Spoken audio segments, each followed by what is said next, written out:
Hello, everybody. I'm Kyle Berry, And I'm Santi Lozano. and this is Marketing and Advertising 101, where we break down secret tips and tricks that we've learned as marketers in the field to help you grow your business and scale your business with ease of tools and online automations to make your life even easier.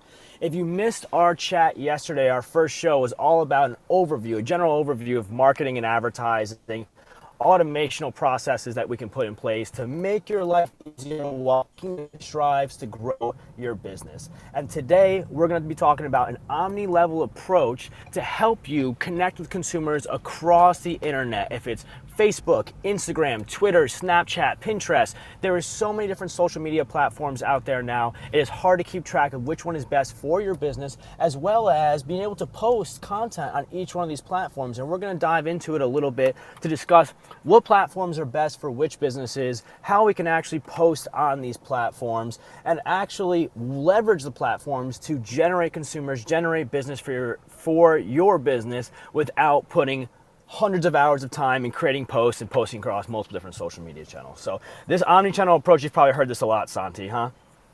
Oh yeah, I mean that's kind of like common vernacular now in like the marketing world. So I think it's super important for all business to kind of know a little bit about this, and then also try to implement it in all their businesses right now. 100%. And it's been the topic of conversation since we start seeing these new social media channels such as TikTok arise and absolutely blow engagement factors out of the water. Oh yeah. So as soon as these new platforms come up, people want to hop on these new platforms and leverage them. But each platform is a little bit different. You got to understand how to use each one so that you're not being that pushy salesperson on TikTok when everyone else is dancing, or Nope. being that person that's posting content for 18-year-olds on Facebook when it's majority over the age of 35. So that's what we're talking about with a better user experience. So we'll bring this up in further chats as well, but the user experience is everything. Back in the day, a customer would come through the front door. We wouldn't know if they were right, they were wrong, and we would just try to sell them whatever we had. And that terminology of a used car salesman or a sleazy salesman was developed from that ideology. Today's day and age allows us to create a user experience in our business that's going to attract the customer that we truly want. So instead of attacking these customers, we're just putting the product that they're looking for right in front of them. And that omni-channel approach is going to help you do that. Give you an example of this. If you're leveraging Facebook, which is an older demographic, you're able to talk to that older consumer and be very direct about, either if it's construction business, about actually fixing their home, or if it's a restaurant, you talk about the value of the food. Where if you move to a platform such as Instagram, you don't talk so much and put copy behind that value, but you use high level imagery in the videos and in the pictures on Instagram to grab that consumer's attention, because they're a little bit younger. They still might be your perfect consumer in that age gap, but they engage differently than what they engage on Facebook. So that user experience is really, really important. Santi, can you break down a little bit more how an omnichannel approach creates a seamless branding aspect for your business across the board? Yeah, so basically, kind of what Kyle was saying is you do want to have different approaches for different platforms. Like how you speak to someone on Facebook won't be the same way you speak to someone on Instagram. But at the same time, you also want to have kind of like the same branding, the same voice, the same identity between platforms. Because at the end of the day, it's like you have a personality, you have a character, and the way that you speak, people know you by that. Like some words that you use, people know you by that. And so if your company has a honed down branding and identity, they'll be able to relate to you even throughout different platforms. So it could be you can kind of tell, or you can kind of see this with like big brands like McDonald's or like Wendy's, even that on Twitter they tend to be a little bit more witty and a little bit more funny with their replies to sarcastic comments, and that's kind of speaking into that generation of who uses Twitter, but their branding and identity is the same throughout. And so it's kind of thinking about your business overall of trying to hold down exactly what that branding and identity is for your company,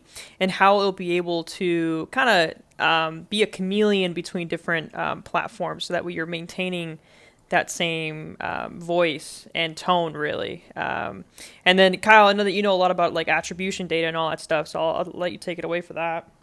Yeah, the attribution factor. And one thing I wanted to add, Wendy's is a great example. If you look at their Twitter, they're hilarious. Hilarious, dude. Absolutely hilarious. But what they're doing is they took that comedic approach on Twitter, on that platform, because that's how the consumers resonate with them. And now they're leveraging that. I've literally seen screenshots of their Twitter posts on their Facebook ads because it works so well, right? Yep. So they keep that same brand voice. Each platform has a little bit different consumers, so you want to leverage a platform different. Like my best example is Instagram compared to Facebook.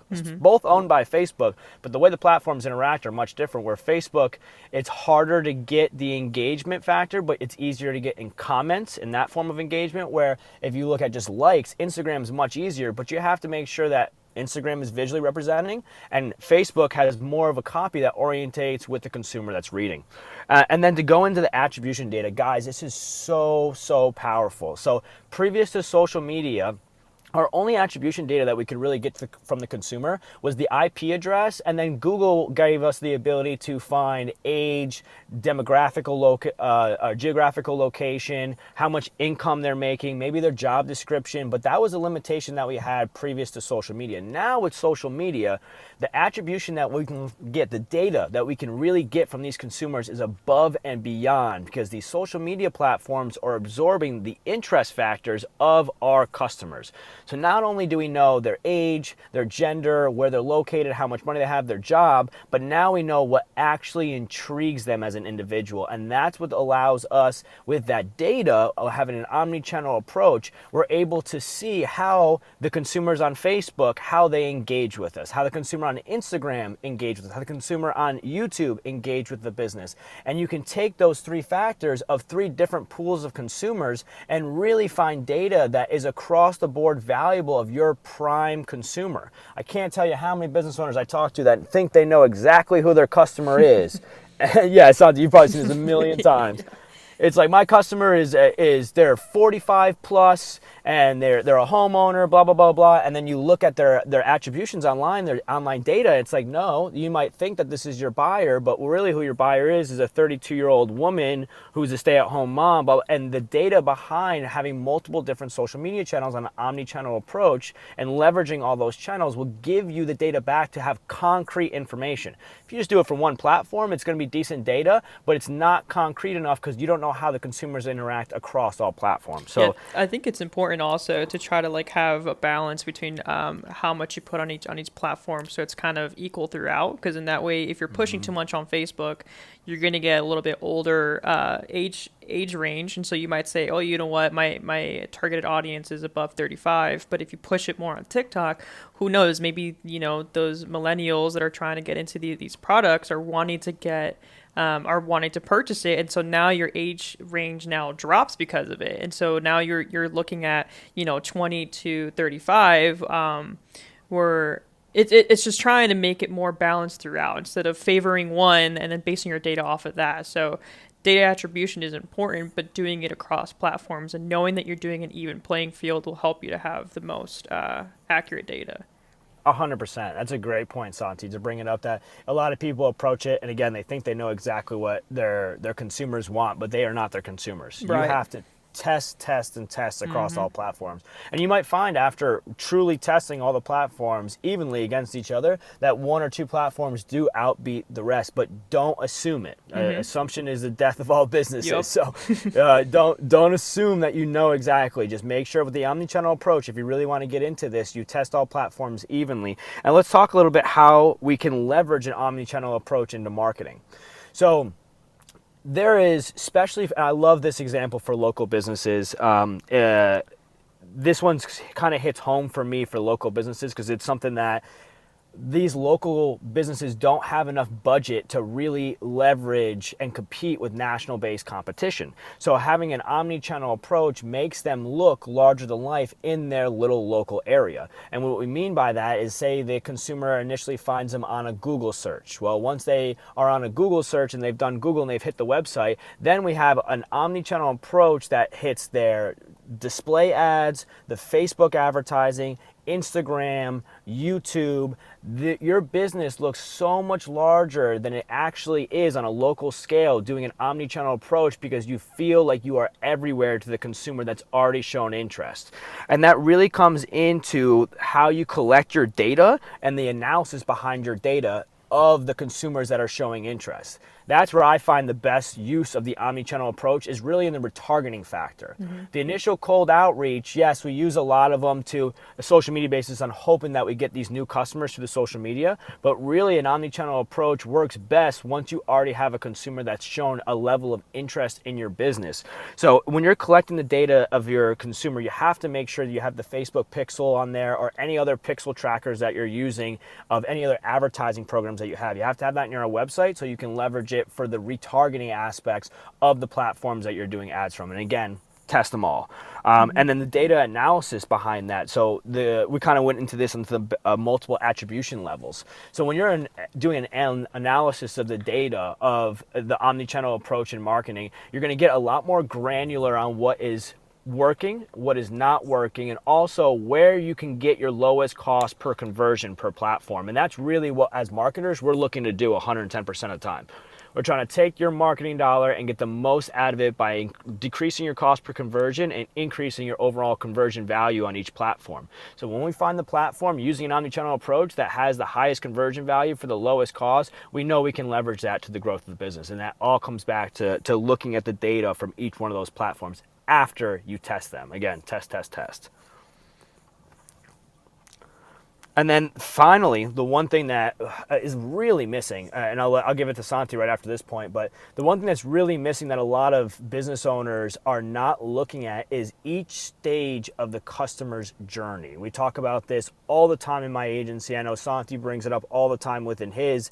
You have to make sure, especially in digital advertising, that you understand that there is a step to getting someone from Facebook or from Google or from YouTube to your website.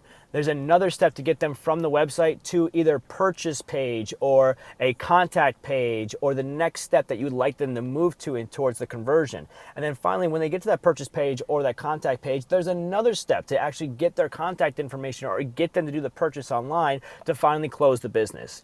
With an omni-channel approach and making sure that you're using and leveraging all the platforms there, you can specifically target consumers in each part of your funnel. We do this with a lot of Google plus Facebook retargeting ads for our home improvement businesses. We'll use Google for the top of funnel advertising, top of funnel, middle of funnel advertising. So to reach out to new consumers, we use Google. The Google will then grab the consumer and send them over to our website. Once we have on the website, we track them with our Facebook pixel, and then we use Facebook advertising, leveraging our second platform, to hit those consumers that have already shown interest with a retargeting ad to move them from an interested consumer to a buying consumer or a converted lead. So that's one example, a small example of an omni-channel approach or a two-layered approach that you can use once you understand your customer journey. So please, if you guys have any questions about customer journey while you're listening to this, don't hesitate to reach out. It's a huge topic for both Santi and I. It's something that has to have a clear understanding in your business, and we could definitely help you out with that. But with an omni-channel approach, make sure, we brought this up in the first club, but make sure you have your data and your tracking pixels structured in place before you try this, or you're not going to get the results or the data that you need back to understand what's working and what's not working. And then go ahead, Santi, take it off with mapping.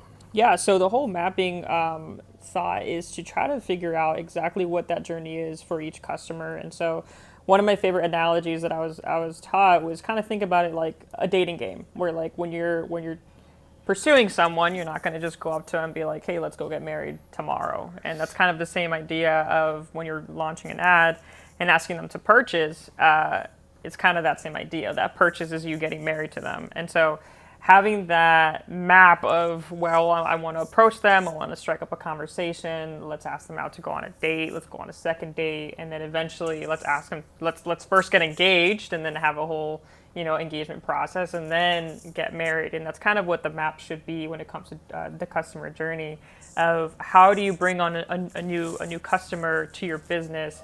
How do you woo them? How do you court them? How do you take them out on that date? until eventually you propose to them to actually push them to purchase one of your products. And so thinking about all the different ways of all the channels, like if you're leveraging Facebook ads, Google ads, YouTube ads, if you're trying to push on TikTok, like how are these customers getting to your business, and what is the actual journey going to be from converting them from a visitor to an actual purchaser? If it's a case of email follow-up, if it's a case of just some type of lead nurturing. You look at this a lot in like real estate, where like someone who is an interested purchaser or even seller, you have real estate agents that kind of do a whole lead nurturing process for it, because it's not a one and done type of deal. You're not going to get a phone call and someone who's highly interested and be like, let's buy today a $1.5 million home. No one's going to do that. And so it's kind of thinking of your whole, of that holistic view of your business, of all the different streamlines of what's going to be going on in your business, your different services, what are your offers, and then seeing what are those inbound opportunities for your customers, and then looking at the journey itself of what exactly is that experience going to be for your customer. How are we going to back it up? Is it a matter of a lot of customer service for them? Is it a lot of follow-up? Is it just constant communication with them? And so that's kind of the whole idea and also to not be afraid to grab a piece of paper and pen and just draw it out, of just having those arrows and bubbles and seeing the whole process of it. Because that's actually what's helped me when it comes to building out automations, to building out those email flows, is to literally grab pen and paper and just draw it out, and you can actually visualize it. And you'd be surprised how like randomly you think of an idea and you're like, oh, well, I could do this, and this is where the condition of, if they open this, then I send them that. If they don't open that, then I'll send them this email. And it's kind of having that whole game plan. You go to war and you got to have a whole strategy. You can't just go to war with a gun and expect to win. So I love that. Go to war with it. Yeah, and pro tip, one thing to add before Santi dives into the branding, but one thing to add is don't stop your customer journey at the purchase, right? There's multiple steps that increase the lifetime value of the customer, from developing a email follow-up for referrals, developing retargeting ads to increase your engagement factors on your Facebook advertising by retargeting current purchasers. There's many aspects that you can do after the customer becomes a customer in your business to increase their lifetime value, increase your bottom line, and leverage that consumer to grow your business even further. Yeah, I think that's actually something we talked about yesterday during our club yesterday, was not only focusing on bringing in new clients in and focusing on that mass outreach, but also how we can nurture the clients that we already have. How can we have them to be repeating purchasers? E-commerce, how can we bring them to cross-selling, or how can we bring them back to repurchasing subscription models? And so of rethinking the whole business model. Like if your business is mainly focused on just bringing on new clients, I mean, props to you. That's a whole lot of effort and a lot of sweat equity that personally I think could be used for more internal re-nurturing leads, or re-nurturing clients, to have them be repeated purchasers. And so that way you have a recurring revenue coming in, instead of having to rely on new inbound leads being sent to you. Yeah, a lot of people don't know this, but I believe it's Ubersuggest that pulled this analytics. It's either Ubersuggest or WordStream. I believe WordStream pulled the analytics as well. But they say that your customer email list should be worth $1 per customer on the list per month. Mm-hmm. So if you have an email list, or if you have a customer database where I've seen so many of these old school businesses that have been working for 15, 20 years have a customer database of 10, 20, 30,000 people and haven't sent an email in 5 years, you are leaving money on the table. I mean, you really have a lot of potential there. So kind of tell us, Santi, dive in a little bit how this omni-channel approach and branding work together. You brought up a little bit with the voice and making sure you have a brand voice and staying consistent, but hone into that a little bit more and how businesses can keep their branding, keep their recognition as they do an omni-channel approach. All of it has to come down with just planning ahead. A lot of times I see a lot of businesses that they plan their social media posts, days in advance before they actually launch it. And there's really no rhyme or reason of why they're posting it. They're kind of it becomes kind of like a billboard of, hey, we have a sale coming up and it ends this weekend, which, I mean, those are great. Those flash sales are great. But if that's all you're posting, people are not going to be really building a loyalty to you or your business of it being an actual personal business.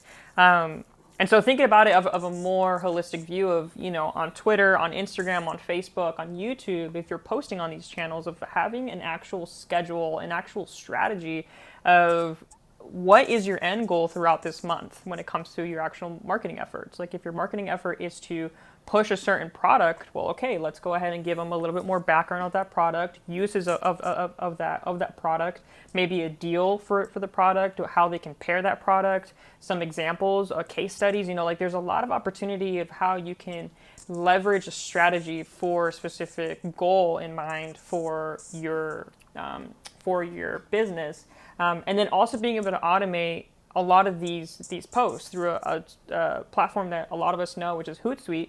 Well, you'll be able to schedule a lot of these posts on Facebook, Twitter, Instagram, YouTube, I think. Which, I mean, you can actually already schedule stuff on Facebook itself, Facebook and Instagram, using the publishing posts. And so that way you'll be able to, kind of like a said and done almost, but you still have to optimize and track. But it does give you that strategy aspect more honed down, instead of just kind of throwing the spaghetti at the wall and seeing if it sticks. That's kind of like the whole idea of that. Yep. Making sure that we're planning ahead. Now, there's a lot of events throughout the year that will make your post easier. Thanksgiving, Easter, Christmas, things of that are kind of given, right? This is just what it is. But you have to think throughout your social media posting, especially on your social media, that about 90% of the engagement you get on social media will be current customer or current engagement from people that already know who you are. So you don't have to constantly sell them. I mean, nobody wants to see going through Facebook, seeing cute girls, cute cats, and then your sales pitch every time, right? So, kind of stay with the platform and stay with their engagement is. And you can use, a lot of people are finding success today staying with the news. So there's a lot of craziness going on in the news right now. And if it's negative, I've seen a lot of businesses have counter posts that are positive against that negative aspects. And the engagement's high because people can resonate with it. Now, Santi, you mentioned Hootsuite. I have right here influencermarketinghub.com named the top 5 social media posting and schedule tools that you can use, and you can find this online. Number 1 is Content Cow, 2 is Falcon, 3 is Loomly, 4 is Agorapulse. You should probably make it an easier name, guys. That one's tough. And 5 is Sendable. I like that one, Sendable. And then you got Buffer, Hootsuite, Sprout Social down there, all great platforms. And what this does, guys, is that when you want to take this omni-channel approach, it is stressful. But we're going to be honest with you. You're going to go from not using any platform or using one platform to using multiple platforms, and you might find some stress behind it because it is a good amount of posting. Leverage these tools. There is a cost behind them, but that cost will save you the headache of having to use multiple different platforms at the same time. A lot of them have their scheduling behind it, like Facebook. I believe Instagram just opened up a potential to schedule their posts as well. But having one platform allows you to look at the calendar for next month or 3 months or 4 months ahead of time and schedule the posts out so you can set it and kind of forget about it and let the social media engagement do what it's supposed to do and engage with the consumers to get that new customer. Remember, social media has the potential of bringing in new customers if you can create content that we call quote unquote viral, something that engages consumers so much that they want to share, they want to like, they want to comment on it. So that those 3 factors, I always tell people this when they're doing organic social media posting, the most powerful thing a consumer can ever do on your social media is like it, comment with a tag of another person on that social media. That's like the highest engagement factor. The second one, it will be sharing it. So if they don't like it or don't comment, but they just share it, that also gives you a lot of SEO calls it link juice, but it really helps the algorithm on Facebook or any other social media platforms. And then finally, it's like or comments and then likes. So you really want to create content that gets consumers commenting and tagging their friends and possibly sharing. If they can do those 3 aspects, your social media posts. I mean, we had one local business that did a post with a cute quote. It was a holistic grocery business. They did a quote about body positivity, and it was a nice, cute quote. It was a normal scheduled post. Nothing. We didn't think anything was going to happen of it. They had 1,200 followers on Facebook. The post got 897 likes. Just under 300 shares, and overall post engagements were in the tens of thousands. You'll be amazed by what it can bring. Now, did it bring a lot of business to the actual brick and mortar business and the location that we were at? No, but it increased engagement enough that our Facebook ads and our other channels of advertising that we were leveraging saw a boost in performance because the algorithm supported our business because of the level of engagement that we had. Yeah, I think with these social media posts, one thing to have in mind mostly is how is this going to impact the viewer for them to share it? I mean, if we think about the stuff that we have shared to our friends, I mean, stuff that I've sent, family members, friends, is because it's hilarious. It's either hilarious or there's a message behind it that I want them to hear. And so if you're posting a picture, let's say that you're selling, I don't know, soda, and you post a picture of the soda and it's just kind of showing the picture and you're like, oh, like a fun day today, and that there's really no meaning. And so having that in mind, and I remember reading an article on how TikTok's algorithm works and how the whole virality structure is, and how it works is when you post a video, TikTok kind of tests it out with a small pool of people to see how they react, and that's a matter of how long they actually watch that video, if they're going to share it or if they're going to interact with it, so if they like it or comment. And then if you pass that, then you go to a bigger pool. Once you go to that bigger pool, it's the same thing. They test it, so instead of testing it with 10 users, they test it with 20 and then 100 and so on and so forth, until you eventually get to their popular page because you passed all of these tests. Because I mean, for TikTok's best interest, they want to show things that people are going to come back to the app. So they're not going to just throw a bunch of random videos on their popular page, and that's how it's tested. And so to have that in mind of how that structure works is, if I show these for 10 people, are they going to interact with it? Are they actually going to share it? Why would they actually share it? And then if they show it for the next 20 people, what's going to be that impact? Is this going to be cohesive throughout the whole time of that post being live? And if at any point you think, why would people share this? Then it's probably not going to be a viable post. Exactly. And that's consistent across all platforms. It's Yep. not just TikTok. Instagram has the same thing. The Discover page on Instagram, you have to pass a certain structure of rules and regulations, just like TikTok has, of successful engagement to get onto the Discover page on Instagram. So it's a level of comments, it's a level of likes and interactions and engagement right when you first post. So you'll be able to see on the platforms, again, with an omni-channel approach, and I'm going to go back into testing, right? And this is something that literally my agency is built on. I know Santi and I agree on this 110%.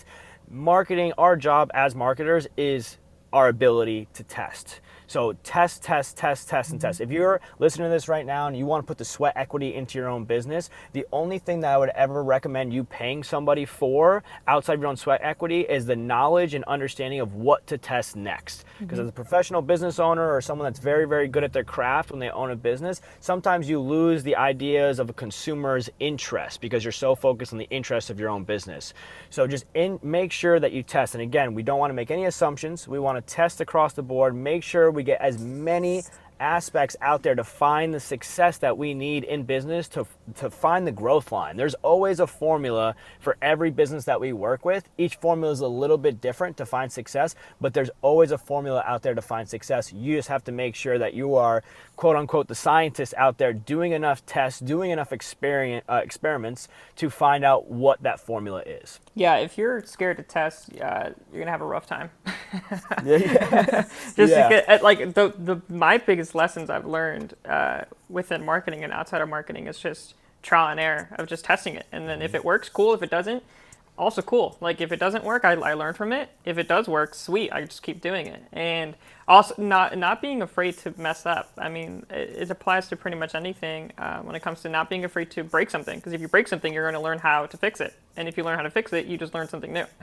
So it's the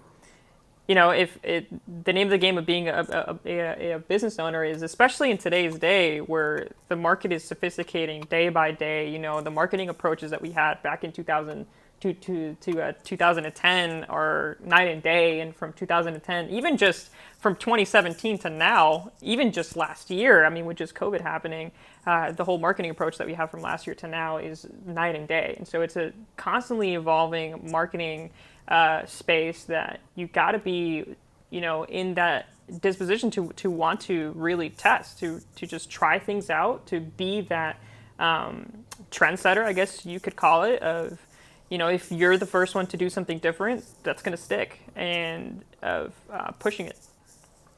And I recommend as a business owner, you do what we do. Obviously as agency owners, we're talking to media buyers, we're talking to other marketing agencies, all these different people to help grow our business and understand what other people are doing. And that is how I qualify the degree of success that I believe I will find from a media buyer or from an agency. Is I'll ask them, what are you going to test? How many tests are you doing? What are you going to implement in these tests? And how is each test going to work within each channel?